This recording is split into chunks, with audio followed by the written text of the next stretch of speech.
సిద్దిపేట జిల్లా గజ్వేల్ పట్టణంలోని గత 30 సంవత్సరాల నుండి వేలాది భక్తులచే కోట్లాది సంఖ్యలో రామనామాలను లిఖించి ముందుకు పోతున్న శ్రీరామకోటి భక్త సమాజం సంస్థ సేవలను గుర్తించిన భద్రాచలం దేవస్థానం శ్రీరామరక్ష స్తోత్రం పారాయ పుస్తకాలను అందించింది.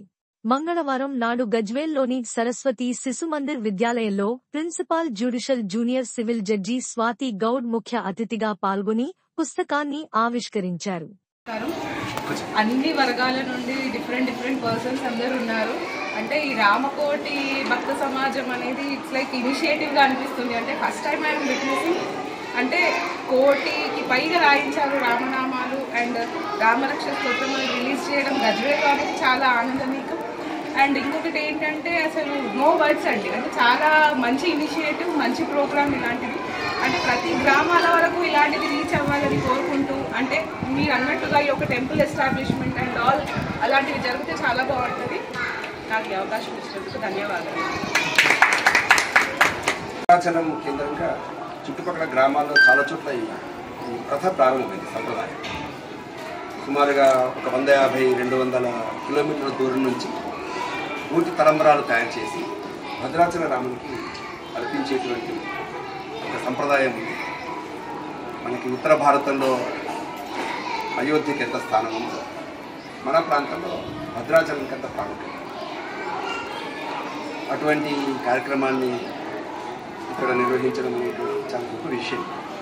అది కోటి తలంబరాలు, దాని యొక్క ప్రాముఖ్యత మనకి చుట్టుపక్కల గ్రామాల్లో ఉండే వాళ్ళకి ఎక్కువ అది వాళ్ళు కనెక్ట్ అయి ఉంటారు భగవంతుడు. అందుకే భద్రాచల రాముడి కళ్యాణం జరుగుతున్న సమయంలోనే వందలాది గ్రామాల్లో వాళ్ళ గ్రామాల్లో కళ్యాణం చేసుకుంటారు ఎవరిది వాళ్ళు. ఆ గ్రామంలో 20 బస్తీలు ఉన్న, అంటే 20 ఇళ్ళున్నా 20 ఇళ్ళ వాళ్ళు కళ్యాణం చేస్తారు.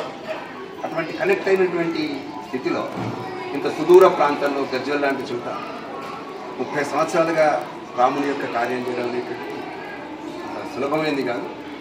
భక్తి ఉండాలి, శ్రద్ధ ఉండాలి. తర్వాత ఇంతమంది జనం దగ్గరికి వెళ్ళడం, సామాన్య జనం నుంచి మొదలుకొని అధికారుల వరకు వాళ్ళందరినీ సంప్రదించడం చేయడం ఇది సాధారణ విషయం కాదు. ఈ రాజుగారికి చెందుతుంది. ఇది కోరిక ఏంటంటే ఇక్కడ గజ్వేల్ లాంటి చోట ఈ శ్రీరామ జపయజ్ఞం రామకోటి చేస్తున్నారు. ఒక చిన్న స్మృతి మందిరం లాంటిది ఒకటి ఉంటే బాగుంటుంది. ఎందుకంటే 30 సంవత్సరాలుగా మనం సేవ చేస్తున్నాం. ఒకటి ఇక్కడ ఉన్నటువంటి భక్తులందరినీ కూడా రాముని వైపు తీసుకురావాలి, రామకోటి వైపు తీసుకురావాలి.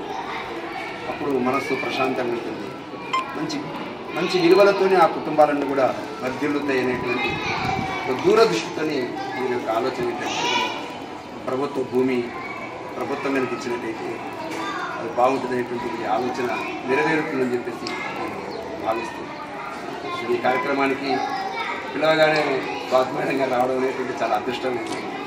ఒకటేమో ఈ శ్రీరామకోటి గజ్వేల్ పట్టణంలో అపర రామదాస్గా పేరుగాంచి గత 30 సంవత్సరాలు రామభక్తిలో పునీతుడై ఎందరిలో చేతను చిన్నపిల్లని మొదలు పెడితే వృద్ధాప్యం ఉన్న వయసు గల వారిని కూడా రామకోటి రాయించడం జరిగింది.